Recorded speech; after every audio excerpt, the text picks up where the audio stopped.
जी हाँ मेरे प्यारे प्यारे टुन्ना मुन्ना, आशा होगा कि आप लोग स्वस्थ होंगे, मस्त होंगे। ठीक है, तो आइए फिर हमसे हम लेके आए हैं भाग 3, यानी कि भाग 3 जो है ये पेपर यानी जीव विज्ञान है, ये क्लास 12 के लिए है। ठीक है, तो ये जो जीव विज्ञान है भैया, ये आपका क्लास 12 के लिए है, जो टेस्ट सीरीज करवाई जा रही थी उसमें का भाग 3 है। ठीक है, तो आइए स्टार्ट करते हैं हम। भाग 3 का जो प्रश्न नंबर 5वें में का कुछ क्वेश्चन बच गया था, तो मैं आप लोगों को दिखा दूँ क्वेश्चन। हालांकि आपको जो है टेलीग्राम चैनल पे सब क्वेश्चन मिल जाएंगे, उसका आंसर भी मिल जाएगा। ठीक है, ये रहा आपका क्वेश्चन। ठीक है, और जो भी क्वेश्चन यहाँ पे नहीं करवाए जाएंगे वो आपको टेलीग्राम चैनल पे मिल जाएंगे, तो टेलीग्राम चैनल से आप लोग जुड़ लीजिएगा। ठीक है, और नीचे डिस्क्रिप्शन में आपको जो है चैनल का जो है लिंक मिल जाएगा। ठीक है, तो आइए देखते हैं इसमें जो है 5वें का जो है का खा हो गया था। अब गा वाला बाकी है। गा वाले में कहा है मानव में लिंग निर्धारण कैसे होता है, ये आपका 3 नंबर का आएगा। मानव में लिंग निर्धारण कैसे होता है, तो 5वें का जो है गा वाला देख लेते हैं। कह रहा लिंग निर्धारण, लिंग निर्धारण का मतलब ये होता है कि वह मेल है या फीमेल है, इसकी बात हम करते हैं। ठीक है, तो कैसे पता लगाएंगे हम लोग कि वो मेल होगा कि फीमेल होगा, तो ये देखते हैं हम। जो मनुष्य होता है, मनुष्य जाति में स्त्री और पुरुष का भेद होता है। ठीक है, जो मनुष्य होता है, मतलब जितने भी इस पेड़ पर मतलब इस धरती पे जो है मनुष्य हैं, उनमें जो है जाति के हिसाब से अगर देखा जाए तो इसमें जो है स्त्री और पुरुष है। ठीक है, अर्थात लिंग गुणसूत्रों की विभिन्नता के कारण विकसित होते हैं। अब समझिएगा कि ये विकसित कैसे होते हैं। जब इनमें जो है लिंग गुणसूत्र की जो है भिन्नता होती है तब ये विकसित होते हैं। फिर कहा है यहाँ पे माता पिता से जिस संतान को 44 प्लस वाई यक्स या यक्स वाई गुणसूत्र मिलते हैं। ठीक है, अगर माता पिता से, माता हो और पिता हो, ठीक है, उनसे जो है 44 प्लस मतलब 44 46 गुणसूत्र होते हैं पर एक जो है इंसान में। ठीक है, अगर 46 गुणसूत्र होते हैं तो 44 में से एक गुणसूत्र जो होता है अगर माता पिता से अगर भिन्न करता है, ठीक है, 44 और उसके साथ में क्या हो, एक्स और वाई हो, तब वह जो पैदा होगा वो पुत्र पैदा होगा। लेकिन अगर उसी के साथ जो है 44 प्लस यक्स यक्स करके हो तब क्या होगा, पुत्री होगा। तब वह क्या होगा, पुत्री होगा। जैसे अगर हम बात करें यहाँ पे हमने देखा है, लिखा भैया कि मादा है यहाँ और यहाँ नर है। नर नर मादा समझते होंगे। ठीक है, मादा मतलब मादा युग्मक माता और नर मतलब पुरुष से है। ठीक है, तो इसमें जो है इसमें नर युग्मक, इसमें मादा युग्मक होते हैं, तो दोनों में क्या होता है, अर्धसूत्री विभाजन होता है। अर्धसूत्री विभाजन के बाद जो है क्या बनाते हैं, ये जो जाइगोट बनाते हैं, उसके बाद जो क्या होता है फिर भ्रूण का निर्माण होता है। फिर धीरे धीरे कौन सी प्रक्रिया होती है, ऐसे से जो है संतान की उत्पत्ति होती है। ठीक है, तो हालांकि यहाँ पे हमने केवल यही लिखा है इतना। जो मादा में कौन से गुणसूत्र होते हैं, यहाँ आपका मादा की अगर हम बात कर दें, ठीक है, तो टोटल दोनों में कितने होते हैं, 46 होते हैं। ठीक है, दोनों में नहीं होते, मतलब अलग अलग 46 होते हैं। कितने होते हैं, 46 होते हैं। ठीक है, तो इसके 23 और इस वाले के 23 और इसके भी 23। ठीक है, और इसके भी 23 गुणसूत्र जो है आधा जो है बच्चे में ट्रांसफर होते रहते हैं। इसका भी 23, इसका भी 23 जो बच्चों में ट्रांसफर होते रहते हैं। फिर यहाँ देखिएगा, अगर यक्स यक्स से मिलता है, अगर यक्स यक्स और यक्स से कराया गया है तो यक्स यक्स बना है, फिर यक्स और वाई से कराएगा तो यक्स वाई बना है, फिर यक्स यक्स से कराया गया तो यक्स यक्स बना, फिर यक्स और वाई से कराया गया है तो वाई बना है। अब देखिएगा यहाँ पे जहाँ पे यक्स यक्स है वो पुत्री होगा और जहाँ पे यक्स वाई है वो पुत्र होगा। अब 50% पुत्री होता है, 50% पुत्र होता है। ठीक है, दो जनक के, सॉरी एक जनक के। अब समझो यहाँ पे दो जनक जो होते हैं, ठीक है, यहाँ पे अगर हम बात कर लें तो माता पिता में कौन सा गुणसूत्र मिले इसका लैंगिक जनन पर निर्भर करता है। ठीक है, तो माता पिता से कौन सा गुण जो है बच्चों में मिलता है उसका जो है जो निर्धारण होता है वो लैंगिक जनन से होता है। तो फिर आइए हम देखते हैं, इसमें कहा है जो निम्न है लैंगिक जनन के लिए युग्मक जनन में अर्धसूत्री विभाजन होता है जिससे गैमेट्स बनता है, यानी कि जो है युग्मक बनते हैं। युग्मक निर्माण होने के बाद जो अर्धसूत्री विभाजन के बाद गुणसूत्र की संख्या n हो जाती है। जब युग्मक बनता है तो अर्धसूत्री विभाजन के बाद जो है गुणसूत्र की जो संख्या होती है वो जो है अगुणित हो जाती है। अगुणित मतलब हो जाता है n हो जाता है। यहाँ पे हमने लिखा n, n मतलब क्या होता है, अगुणित होना। n मतलब क्या होता है, अगुणित होना। ठीक है, अतः प्रत्येक युग्मक के प्रत्येक समजातीय गुणसूत्रों के जोड़े में एक से गुणसूत्र ही होते हैं। मतलब अगर एक समान जाति के जो है गुणसूत्र हो, युग्मक हो, तो उसमें जो है एक ही गुणसूत्र मतलब एक ही जोड़ी पाए जाएंगे। ठीक है, यहाँ पे हमने जैसे ऐसे करके दिखाया, बाकी आपको जो है इतना अगर समझ में आ गया होगा तो ठीक है। फिर इधर चलते हैं, देखें अगर नहीं आएगा तो कमेंट बॉक्स में लिख के बता दीजिएगा, हम फिर से दूसरा वीडियो बनाएंगे। ठीक है, हालांकि ये जो है आपको PDF के तौर पे जो है मिल जाएगा, थोड़ा बहुत पढ़ लीजिएगा आप लोग। ठीक है, अब देखिएगा यहाँ पे जो है घा वाला देख लेते हैं। घा वाले में कहा है इसमें पॉलीमरेज श्रृंखला, अब क्रिया समझाइए। पॉलीमरेज श्रृंखला एक ऐसी श्रृंखला है जिसे हम PCR कहते हैं। क्या कहते हैं? PCR कहते हैं। PCR एक जो है मशीन होती है। क्या होती है? एक मशीन होती है। अगर हम बात करें PCR की फुल फॉर्म जो होता है पॉलीमरेज जो है चैन, ठीक है, रिएक्शन होता है। यानी कि पॉलीमरेज जो है श्रृंखला होती है, अगर हम बात करें यानी कि अभिक्रिया होती है एक। ठीक है, तो यह जो है क्या होता है, इसे PCR भी कहते हैं। यह सिंगल DNA से बहुत से DNA कॉपी बनाता है। क्या करता है, ये जो मशीन होती है अगर सिंगल DNA रहेगा तो उसका क्या करेगा, उसका इतना कॉपी कर देगा। ठीक है, उसका इतना कॉपी कर देगा कि जो है जितने की हमें आवश्यकता होती है। ठीक है, तो आइए हम देखते हैं, अगर हम पॉली को और मैरेज को अलग अलग करते हैं तो पॉली जो होता है यानी कि एक से अधिक, क्या होता है पॉली मतलब एक से अधिक, और मैरेज का मतलब क्या होता है, ये होता है फॉर्मेशन यानी कि बनना।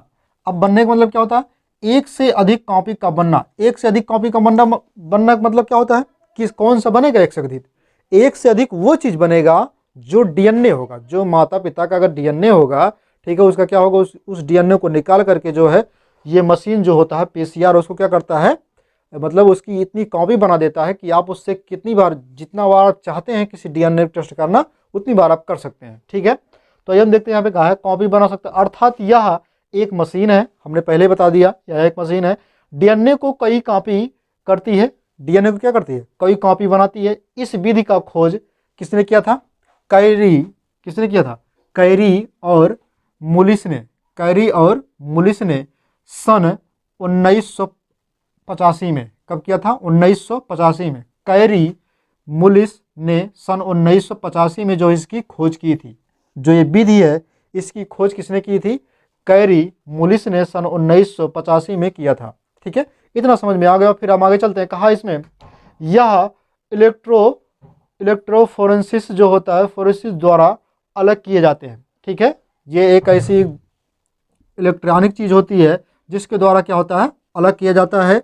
और एक जीन जो होता है DNA खंड की PCR द्वारा कम समय में कई क्या करता है, कम समय में कई कॉपी कर देता है। ठीक है, कई समय में क्या करता है, कॉपी कर तैयार कर देता है, या फिर कई बार जो है क्या करता हो, तैयार करते रहते हैं हमेशा। फिर इस मशीन का जो है नाम जो क्या होता है, जो कॉपी करता है यानी कि PCR तो उसे कहते हैं, लेकिन जो कॉपी करता है जो मशीन, उसका नाम क्या है, क्या नाम है, थर्मोसाइक्लर। ठीक है, थर्मोसाइक्लर नाम है इसका। अब अगर हम समझते हैं कि यह जो होता है पॉलीमरेज जो श्रृंखला होती है, यह जो 3 विषय होती है यानी कि 3 चरणों में होती है। तो 3 चरणों में समझने से पहले आप लोग इसका एक बार स्क्रीनशॉट लीजिए, फिर हम उसके आगे चलते हैं।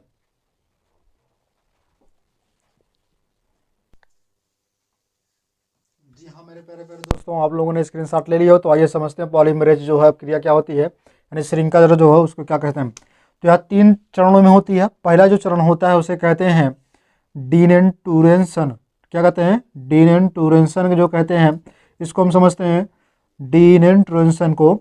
यह जो है क्या होता है 20 से 30 न्यूक्लियोटाइड, 20 से 30 न्यूक्लियोटाइड से बने प्राइमर को, ठीक है, PCR में उस जीन को डालते हैं। क्या करते हैं, ये जो जीन है यानी कि ये जो DNA है इसको क्या करते हैं, उस प्राइमर में डालते हैं। उसको डाला जाता है जिसका क्या करते हैं, प्रावर्धन करते हैं। जिसका प्रावर्धन मतलब जिसको हम ज्ञात करना चाहते हैं उसको हम डालते हैं। फिर समझिएगा, फिर जो है 98 डिग्री सेल्सियस तक उसको क्या करते हैं, गर्म करते हैं। यानी कि ये जो DNA है, ये जो देख रहे हैं आप लोग, ठीक है, इस DNA को क्या करते हैं हम 98, ठीक है, डिग्री सेल्सियस तक क्या करते हैं, गर्म करते हैं। जब हम इसको गर्म करते हैं ठीक है। गर्म करने के बाद इसके बीच का जो बॉन्ड होता है इस वाले में देखिएगा आप लोग कि टूट जाता है। क्या होता है? टूट जाता है। इस वाले में क्या दिखा? टूटा हुआ दिखाया गया ना। तो बॉन्ड जो है इसके बीच में क्या होता है? वो टूट जाता है। फिर जो है अगली स्टेप क्या होती है? फिर हम इसे ठंडा करते हैं। फिर यहाँ पे दूसरी वाली क्या है? प्राइमर का एनीलिंग, मतलब प्राइमर का जो एनीलिंग है इसमें क्या करते हैं? 60 डिग्री सेल्सियस तक ठंडा करते हैं। किस डिग्री सेल्सियस तक? मतलब इस वाले को क्या करते हैं हम? 60 डिग्री सेल्सियस तक क्या करते हैं? ठंडा करते हैं। ठीक है। जब हम इसको क्या करते हैं? ठंडा करते हैं, तो फिर कहा इसमें डीएनए अणु फिर से जुड़ते जाते हैं। ठीक है। किंतु प्राइमर की अधिकता होने के कारण डीएनए के कुछ अणु क्षार बना लेते हैं। अब समझो, जब इसको हम ठंडा करते हैं इस डीएनए को, ठीक है, ठंडा करने के बाद क्या होता है? इसके जो है बीच के जो एंजाइम होते हैं क्या होते हैं? अणु जो होते हैं वो जुड़ने लगते हैं। जैसे यहाँ पे हमने दर्शाया है, कुछ अणु जो है क्या होते हैं? जुड़ने लगते हैं। लेकिन कुछ क्या होते हैं? ये इतने क्या बना देते हैं? क्षार बना देते हैं। क्या बना देते हैं? क्षार बना देते हैं। ये सब क्या बना देते हैं? क्षार बनाते हैं। प्राइमर के अधिकता होने के कारण। किसकी अधिकता होने के कारण? प्राइमर की अधिकता होने के कारण क्या बना देते हैं? क्षार बना देते हैं। फिर आइए तीसरा समझते हैं। तीसरा कंडीशन कहा है उपकर्मक का विस्तार। उपकर्मक का विस्तार जो होता है यानी कि घोल में, ठीक है, जब कोई घोल लेते हैं, मतलब इसका क्या करते हैं? इसका एक घोल लेते हैं, तो घोल में क्या करते हैं? थर्मोस्टेबल एंजाइम, ठीक है, क्या लेते हैं? थर्मोस्टेबल एंजाइम, ठीक है। एक घोल लेते हैं थर्मोस्टेबल एंजाइम का, ठीक है, तथा 4 प्रकार की डीऑक्सीराइबो न्यूक्लिक अम्ल लेते हैं। यानी कि ये जो होता है डीऑक्सीराइबो न्यूक्लियोटाइड लेते हैं, ठीक है, के ट्राइफॉस्फेट लेते हैं। जो इसका अणु होता है ट्राइफॉस्फेट का यानी कि न्यूक्लियोटाइड का, और एंजाइम जो होता है यानी कि थर्मोस्टेबल का जो एंजाइम होता है, इन सब का क्या लेते हैं? एक जो है अणु लेते हैं। अणु लेने के बाद क्या करते हैं? इसको एक में मिक्स कर देते हैं। क्या करते हैं? मिक्स करने के बाद देखते हैं कि दोनों टेम्पलेट जो होता है वो क्या होते हैं? दोनों टेम्पलेट आपस में क्या होते हैं? जुड़ जाते हैं। यहाँ पे हमने क्या दिखाया है? यहाँ पे दिखाया कि आपस में सब लोग क्या हुए हैं? जुड़ गए हैं। ठीक है, सब लोग क्या हुए हैं? आपस में जुड़ गए हैं। ये यहाँ पर टेम्पलेट होगा, टेम्पलेट क्या हो रहे हैं? आपस में जुड़ गए हैं। जब ये जुड़ रहे हैं तो देखा जा रहा है कि जो डीएनए है ये कई टू कॉपी कर रहा है। क्या कर रहा है? कई टू कॉपी कर रहा है। यहाँ पे हमने जो दिखा दिया, पहला स्टेज में गर्म किया गया, दूसरे स्टेज में क्या किया गया? ठंडा किया गया। ठीक है, गर्म करने के बाद ये बना है। उसके बाद दूसरे स्टेज में क्या किया गया है? इसको ठंडा करने के बाद ये बनाया गया है। तो हाँ, ठंडा किया गया। फिर उसके बाद कुछ जुड़े हैं। फिर उसके बाद क्या किया गया? इसमें जो है एंजाइम जो है क्या किया गया? तीसरे स्टेज में एंजाइम को मिलाया गया है और इसके अणु लिए गए हैं कुछ थर्मोस्टेबल के। ठीक, उसके बाद चौथे स्टेप में क्या हुआ है? ये जो है डीएनए की कॉपी बना दिया है। ठीक है, ये इतना क्लियर हो गया। अगर आपको क्लियर हो गया हो तो ठीक है, आगे हम चलते हैं। ठीक है, इसके पहले आप लोग इसका एक बार स्क्रीनशॉट लीजिए, फिर हम आगे चलते हैं, आगे के क्वेश्चन देखते हैं। जी हाँ मेरे प्यारे प्यारे टुन्ना मुन्ना, मेरे प्यारे प्यारे दोस्तों, आप लोग स्क्रीनशॉट ले लेंगे तो आइए हम देखते हैं प्रश्न नंबर 6वें का जो है देख लेते हैं इसमें। ठीक है, तो 5वां वाला सब हल हो गया, 6वां हम देख लेते हैं। तो 6वां जो है यहाँ पे हम देखते हैं। ठीक, पेपर 6वें का इसमें पहला इसमें दिया है भैया, मलेरिया परजीवी के जीवन चक्र का नामांकित चित्र बनाए। 3 नंबर का आएगा, फिगर बनाने को दिया है। ठीक है, और नामकरण भी करना रहेगा उसमें। ठीक है, जो आपको टेलीग्राम चैनल पर जो है इसका फिगर मिलेगा, यानी कि पूरा पीडीएफ ही मिलेगा आपको। ठीक है, तो उसमें आपको मिल जाएगा, हालांकि हम यहाँ पे नहीं बनवाएंगे। ठीक है, तो आपको वहाँ पे जा करके देखना होगा। फिर इसमें कहा है अनुवांशिक कूट क्या है, इसकी 4 प्रमुख विशेषताएं लिखिए। अनुवांशिक कूट क्या है, इसकी 4 प्रमुख विशेषताएं लिखिए। तो आइए देखते हैं अनुवांशिक कूट क्या होता है। तो अनुवांशिक कूट जो होता है, अनुवांशिक कूट यानी कि अनुवांशिक संकेत प्रणाली की खोज जो है की आवश्यकता बड़ी एवं एक बात की पुष्टि हुई है। ठीक है, अनुवांशिक की बात अगर हम करें तो अनुवांशिक संकेत प्रणाली की खोज जो है की आवश्यकता बढ़ी है।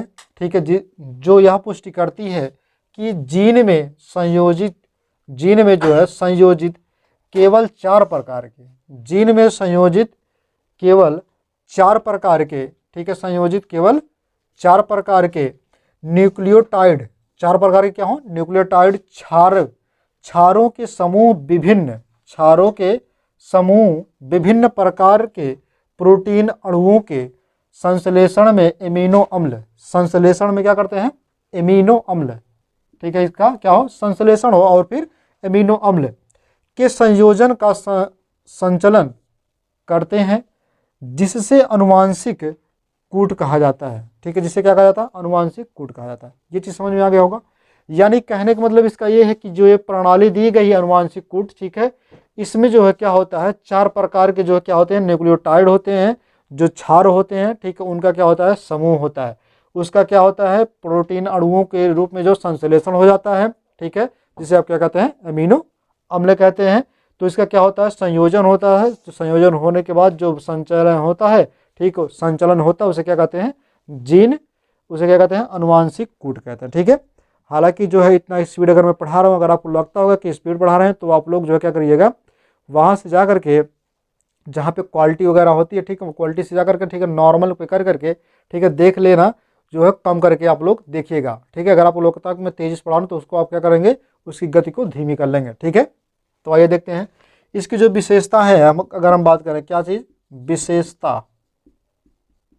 विशेषताएं की अगर हम बात कर लें, 4 कहा है इसमें, तो देखिए पहला कहा है, इन्हें त्रिक नाइट्रोजनी कोड कहते हैं। क्या कहते हैं, त्रिक नाइट्रोजनी कोड कहते हैं। फिर आइए समझते हैं, एक कोड केवल एक कोड जो होता है, ठीक है, वो क्या करता है, एक एमिनो अम्ल के लिए संदेश रखता है।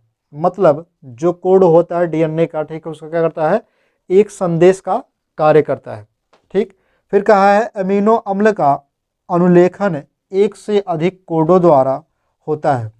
अनुलेखन किसके द्वारा होता है, एक से अधिक कोड द्वारा। मतलब अगर उसको हमको क्या करना, उल्लेख करना है, फिर उसको हमको देखना हो, ठीक है, उसको क्या करता है, अधिक से अधिक उसको कोडिंग करता है। फिर समझते हैं, एक प्रकूट जो होता है, एक प्रकूट की विशेषता प्रथम 2 क्षारकों द्वारा निर्धारित होता है। एक प्रकूट की विशिष्टता प्रथम 2 क्षारकों द्वारा क्या होता है, निर्धारित होता है। किसके क्षारकों द्वारा, 2 क्षारकों द्वारा क्या होता है, निर्धारित होता है। ये रहा आपका चारों विशेषताएं, ये समझ में आएगा। फिर हम चलते हैं, देखते हैं यहाँ पे गा वाला दे लेते हैं। गा वाला जो कहा इसमें, जैविक उर्वरक मृदा की उर्वरकता को किस प्रकार बढ़ाया जाए। तो भैया उर्वरकता को इसी प्रकार बढ़ाया जा सकता है, या तो फिर आप क्या करेंगे, उसके लिए ना मतलब नाइट्रोजन लेके जाएं, ठीक है, उसको डालें, या फिर खाद ले जाके डालें। तो देखते हैं यहाँ पे कैसे क्या लिखा है। तो जैविक खाद क्या है, जैविक खाद कार्बनिक पदार्थों का अपघटन होता है।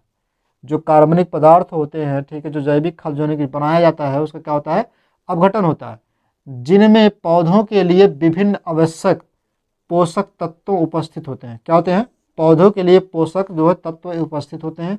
ये जैविक खाद्य में क्या होते हैं, जैविक खाद में जो है पौधों के लिए जो है पोषक तत्व उपस्थित होते हैं, जो उनके लिए लाभदायक होता है। इनमें पोषक तत्वों की मात्रा कम होती है, किंतु किसकी मात्रा कम होती है, पोषक तत्वों की मात्रा क्या होती है, कम होती है जैविक में। फिर होता है, किंतु ये लंबे समय तक रहते हैं।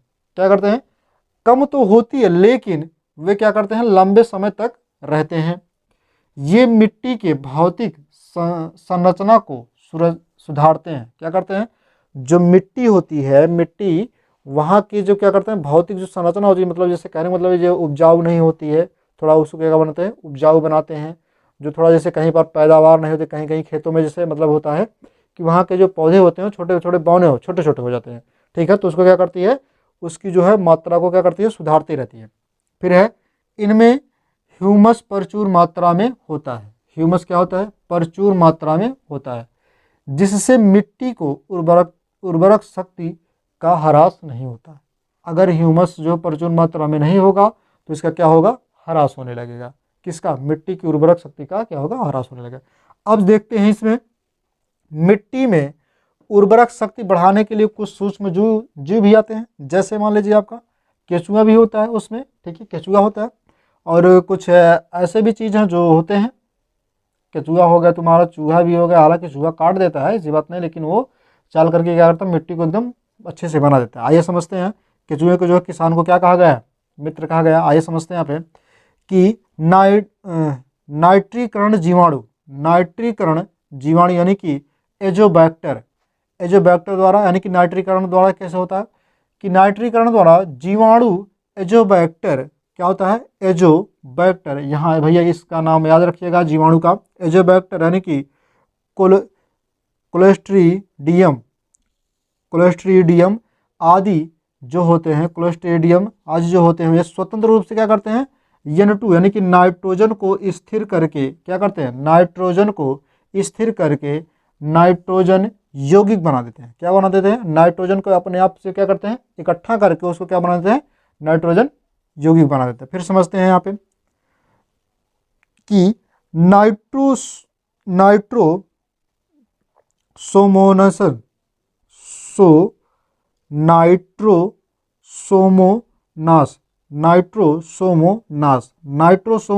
जो होता है, इसकी बात अगर हम करें तो यह अमोनिया क्या करता है, अमोनिया को नाइट्राइड में बदल देता है। किसमें बदलता है, नाइट्राइड में बदल देता है। किसको, अमोनिया को नाइट्राइड में बदल देता है। अब फिर समझते हैं नाइट्रोबैक्टर क्या होता है। नाइट्रोबैक्टर जो होता है नाइट्राइड को क्या करता है, नाइट्राइड को नाइट्रेस्टेड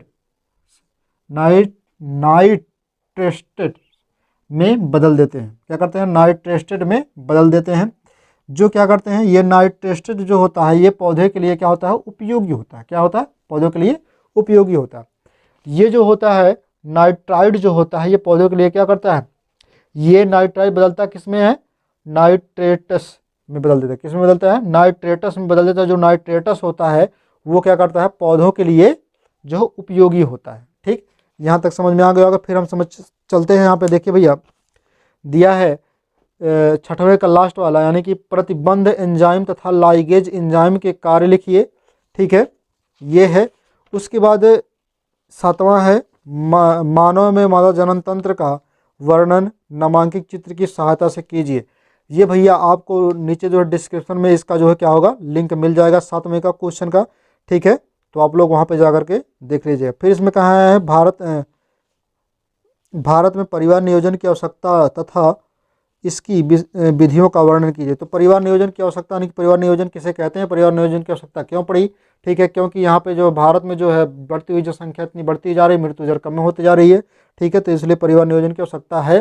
ताकि परिवार नियोजन का मतलब ये होता है कि परिवार को नियोजित करना ही परिवार नियोजन कहलाता है। ठीक है, यानी कि परिवार को सीमित करना ही परिवार नियोजन कहलाता है। जैसे मान लीजिए हम दो, हमारे दो, एक नारा है। ठीक है, मतलब हम दो हों तो हमारे दो हों, उससे ज़्यादा ना हो। ठीक है, हालांकि जो है हमारे यहाँ के जो क्या नाम है आदित्यनाथ योगी जी हैं, वो लगाए हैं कि अगर जिसके पास मतलब 3 लड़के होंगे तो उनका जो है राशन कार्ड से नाम कट जाएगा। ठीक है, ऐसा कुछ नियम लगाया गया उस समय। ठीक है, तो इसमें जो है क्या होगा भैया, मैं बता दूं थोड़ा मोटा मोटा, बाकी आप लोग जो है टेलीग्राम चैनल से जो है उसका PDF ले करके जो है पढ़ लीजिए थोड़ा बहुत। ठीक है, थोड़ा लॉन्ग है, यहाँ पे लिखना जो है इम्पॉसिबल है और जो है मैं पूरा बता नहीं सकता, हालांकि मैं आपको बता दे रहा हूँ इतना। ठीक है, तो इसमें क्या होता है परिवार नियोजन में कि अगर छोटा परिवार रहेगा तो सुखी परिवार रहेगा, तो बच्चे अच्छे से पढ़ ले जाएंगे। ठीक है, पहनावा भी अच्छा होगा उनको, उनकी जो है भाषा भी अच्छी होगी, कहीं पर रहेंगे तो लोग समझे कि यहाँ एक लड़का अच्छा है। ठीक है, तो ऐसा होगा। और जो है क्या होगा, भूखमरी की शिकार नहीं होंगे लोग। ठीक है, जो है अच्छा खाना खाएगा वो। जब बड़ा परिवार होगा तो क्या होगा, भूखमरी का शिकार होगा, रोजगार बढ़ेगी उसके लिए। ठीक है, रोजगार की कमी आएगी और वो कपड़ा अच्छे से पहन नहीं पाएगा। ठीक है, जिससे क्या होगा, बहुत सी बीमारियां भी फैलेंगी और वह मर भी सकता है। ठीक है, यही सब है उसमें। और कानूनी तौर पे अगर देखा जाए तो 21 साल हो गया सब लोगों का। ठीक है, सब लोगों की बात नहीं कर रहा हूँ, मतलब जो महिलाएं उनका 21 साल हो गए, जो पुरुष है उनका जो है ज़्यादा हो गया 2 साल। ठीक है, जैसे पहले ये था कि 18 साल पे जो महिलाएं होंगी और जो 21 साल पे जो तुम्हारा पुरुष होगा, तो उसके बाद शादी होगा। ऐसा कुछ नियम लगा दिया गया, आप सब कुछ मतलब तरह तरह के नियम लग गए हैं उस पर। ठीक है, तो आप लोग जो है डिस्क्रिप्शन में जा करके जो है अपना चैनल को सब्सक्राइब कर दीजिएगा। उसके बाद जो है डिस्क्रिप्शन में आपको जो कुछ लिंक मिलेंगे उसको जो है आप लोग देख लीजिएगा। ठीक है, बाकी ये पूरा पेपर आपका समाप्त हो जाएगा। मतलब 8वां क्वेश्चन जो है समझाता तथा समरूपता क्या है, इन्हें दो सही उदाहरण। मतलब समझाता समरूपता जो होता है समान जाति के और समान रूप वाले हों। ठीक है, तो इसके उदाहरण जो है, उसके बाद जो है क्या इसमें एक परितंत्र के फास्फोरस चक्र का वर्णन कीजिए। ठीक है, ये सब आपको वहीं मिल जाएगा। ठीक, बाकी ये आपका पूरा जो पेपर है वो समाप्त हो गया। ठीक है, आप लोग पढ़ लीजिएगा, बाकी आप लोग स्वस्थ रहिए, मस्त रहिए। ठीक है, मस्त रहिए आप लोग, अच्छे से एकदम आप लोग स्टडी करते रहिए। बाकी जय हिंद।